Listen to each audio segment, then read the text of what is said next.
Bem-vindo a mais um desabafo. E o desabafo de hoje vai ser contra as leis fascistas trabalhistas desse país. A CLT da era Vargas ainda, totalmente influenciada pelo regime de Mussolini na Itália. Quer dizer, é um atraso, uma excrescência que prejudica principalmente os trabalhadores brasileiros.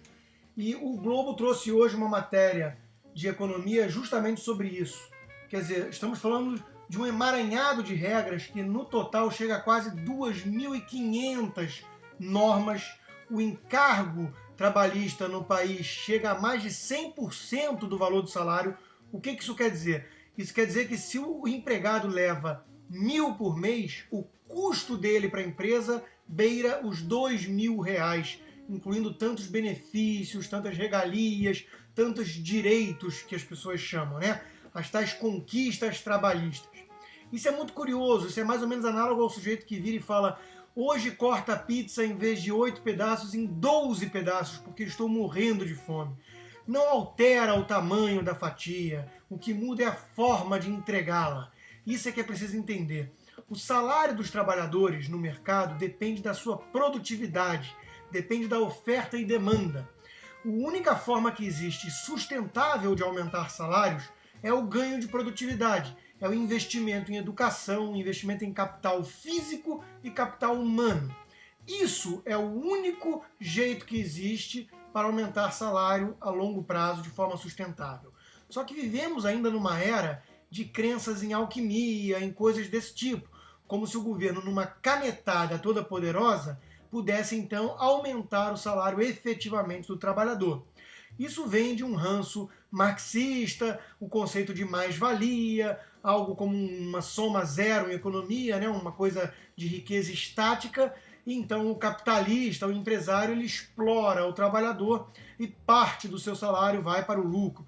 Um absurdo econômico, uma grande falácia econômica que infelizmente ainda predomina na mentalidade dos mais leigos, para não dizer de muitos economistas. Então, coisas como, por exemplo, o salário mínimo, como se o governo decretando R$1.000 de salário mínimo não fosse ter efeito, então, prático na economia. Né? O efeito que todo mundo conhece é economia informal aumentando ou desemprego. E o motivo é simples. João tem um salário tal que ele aceita pagar para Pedro, porque tem a ver com a produtividade que Pedro gera, com a capacidade que João tem de gerar resultado com base naquele trabalho, e ele só paga aquele X de salário. Se o governo vai e decreta que agora tem que ser 2x o salário de Pedro, o que João vai fazer? Das duas, uma. Ou não vai empregar o Pedro, ou vai empregá-lo na informalidade, por fora. Quantas pessoas no Brasil trabalham sem carteira assinada? À margem de todas essas conquistas e direitos trabalhistas. É óbvio, resultado, claro, desses encargos todos. Né? Para não dizer como é difícil demitir um trabalhador no Brasil e coisas desse tipo. Quer dizer, todo o excesso de burocracia e direitos que vão sendo colocados no caminho entre trabalhador e patrão serve, no fundo, apenas para dificultar a vida dos trabalhadores, a menos aqueles já sindicalizados, aqueles poderosos que estão justamente concentrando os privilégios à custa da maioria. Basta pensar que um trabalhador brasileiro concentra 1000 vezes mais conquistas e direitos legais do que um trabalhador americano. E até onde eu sei, não existe uma horda de americanos querendo invadir a fronteira do Brasil aqui para vir procurar, então, grandes oportunidades de trabalho.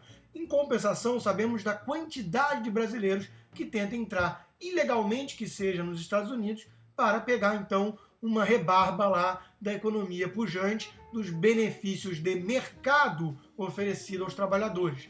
Veja, benefícios esses reais e não apenas decretados legalmente por um órgão todo-poderoso chamado governo, como se estivesse de fato preocupado com a vida do trabalhador, faz no Brasil. Isso não funciona. Agora, é espantoso que ainda predomine isso. E, como não poderia deixar de ser, nenhum dos candidatos à presidência dessas próximas eleições defende reformas trabalhistas. A senhora Dilma Rousseff do PT chega a falar que claramente não tem nenhum interesse em mexer nisso. Claro, né? É interessante a simbiose entre governo poderoso e sindicalistas mafiosos poderosos, Quem paga a conta? O de sempre, né? O trabalhador médio, aquele que não tem como gritar, aquele que não tem como fazer lobby para defender os seus interesses.